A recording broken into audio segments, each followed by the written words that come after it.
Awalnya setelah sholat maghrib, saya mau menyiapkan makan buat kami dengan Ustadz Fatah. Karena nasinya udah saya masak sebelum sholat itu. Jadi saya menyiapkan makan untuk kami berdua sama Bang Ustadz Fatah. Tapi waktu kami makan, datang si Ramadona ini membantingkan piring di sebelah saya. Jadi dibilang Ustadz Fatah, itu sentimen pribadi, diamin aja.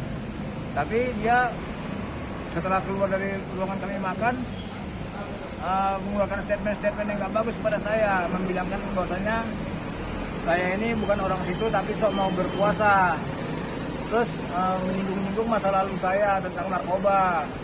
Dia bilang saya di situ cuma jadi modus, padahal saya penjahat. Modus saya di situ untuk menutupi perbuatan saya menjual narkoba. Padahal saya sudah lama meninggalkan dunia kayak gitu. 2 tahun yang lalu. Jadi saya benar-benar bertobat. Waktu dia dengar statement seperti itu, saya datang nanya sama dia. Saya ngomong sama dia bahwasanya itu kan masa lalu. Saya kan nggak ada kesempatan untuk bertobat. Sedangkan Allah yang memberi kesempatan kepada umatnya untuk bertobat. Tapi dia tersinggung malah banyak kali cerita kau katanya. Langsung saya diserangnya. Diserang menggunakan apa? Diserangnya waktu itu lagi makan, waktu mendatangin dia lagi megang gelas sama megang piring.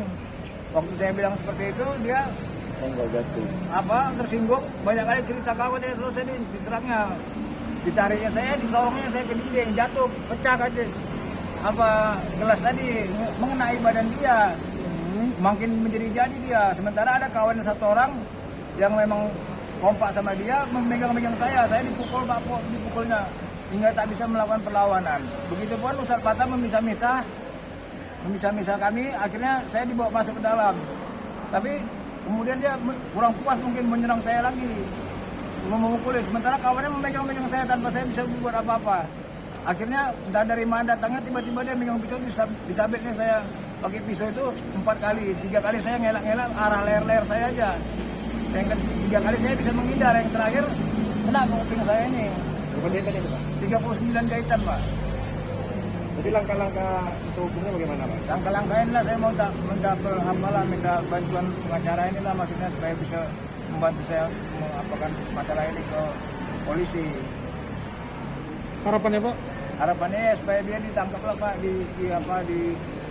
ditindak lah, karena dia sangat karena dia selalu buat resah di masjid itu. Sebelum saya pun sudah beberapa kali dia ribut sama orang-orang masjid itu, termasuk sama orang BKM, sama masjid juga. Maka ini kaitan dengan pemilihan BKM atau gimana, Pak? Saya memang masalah BKM saya nggak paham, karena tugas saya itu cuma sebagai muadzin dan menjaga masjid yang dimandatkan oleh BKM dan orang yang pewatip masjid itu yang menyimpangkan masjid tanah wakaf. Kalau terlapor atas nama siapa, Pak? Muhammad Ramadona. Sebagai apa dari situ, Pak? Dia tahu saya jemaah situ, Pak. Oh, jemaah ya? Iya, tahu saya dia cuma jemaah. Oke. Siapa nama, Pak? Ramadona. Bapak siapa namanya? Nama saya Muhammad Sawalsa. Ini bentar, potongan pisau kepada penegak hukum untuk menegakkan hukum dengan pertimbangan, bukan hanya pertimbangan hukum semata, tapi juga menyangkut pertimbangan sesuai dengan Pancasila. Yang pertama, sila ketuhanan yang Maha Esa, di mana terjadinya penganiayaan dengan menggunakan senjata tajam di masjid sudah bertentangan dengan ketuhanan yang Maha Esa.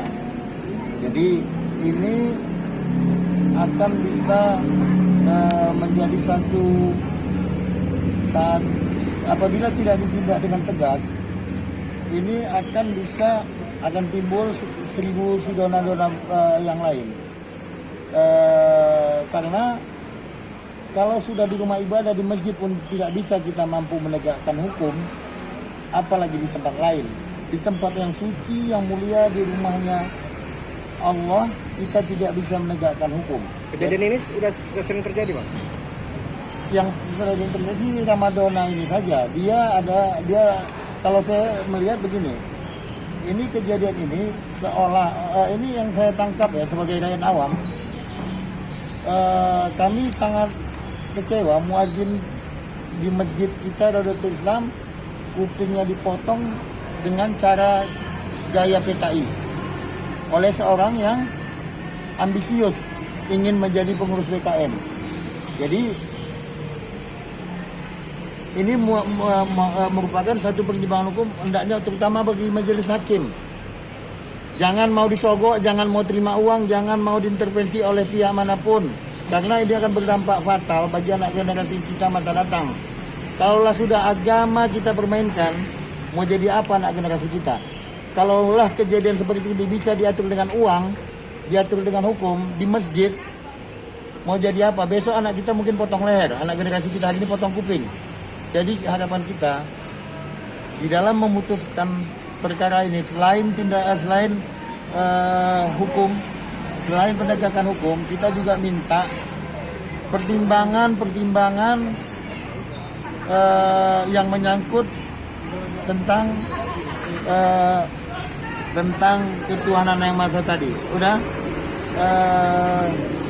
karena ini sangat fatal, bisa mengakibatkan konflik horizontal tadi. Si pelaku punya kelompok, kita punya kelompok, masyarakat yang tahu ini tanpa selidik, dia melihat siapa umat Islam yang tidak terpanggil jiwa keimanannya ketika seorang muazin dipotong kupingnya di masjid. Saya yakin semua orang Islam akan pasti akan terenyuh hatinya melihat seorang muazin dipotong kupingnya apalagi di masjid. Saya mungkin bisa jadi dari Aceh, dari mana, orang yang punya keimanan kuat, dia pasti akan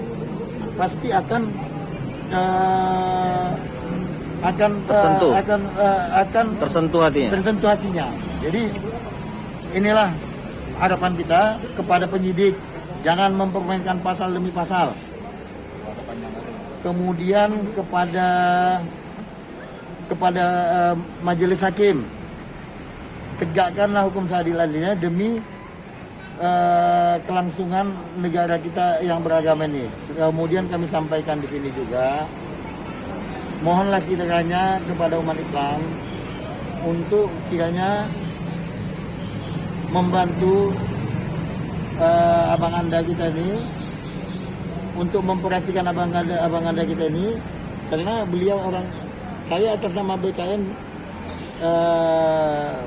terima kasih dan salut kepada beliau. Kiranya marilah kita ikut memberikan aksi simpati kepada beliau. Kami BKM Radatul Islam